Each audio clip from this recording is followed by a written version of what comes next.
Na hindi lahat ng nakasulat sa packaging ay legit. Nabudol na naman ako. Ulitin natin ang food and blood sugar review natin dito sa Gullion Biscuit. Kung titignan natin ang isang pack ng fita ay meron siyang 30 grams. Kaya naman ang kakainin natin ngayon sa Gullion Sugar-Free Biscuit ay 30 grams lang din. Pwede na yan. Ang 4 na piraso ng biscuit ng sugar-free Gullion ay katumbas ng isang pack ng fita. Bago natin kainin ang sugar-free na biscuit from Gullion, ay check na muna natin ang baseline ng ating blood sugar.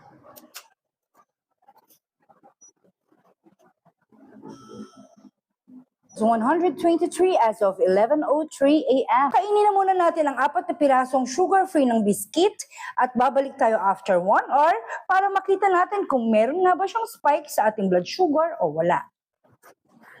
Tubig lang ang iteterno natin sa kanya ngayon.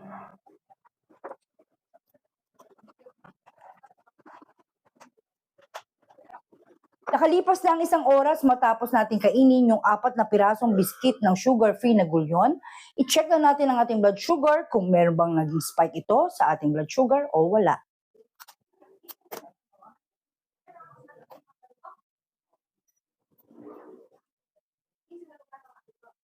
Try ko.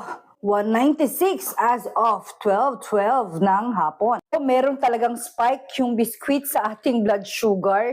60 to 70 milligrams per deciliter ang spike nito sa 4 na piraso lang ng biscuit.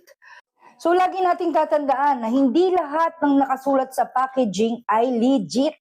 Nabudol na naman ako. That will be all for my today's journey. See you all tomorrow for my tomorrow's journey. Bye!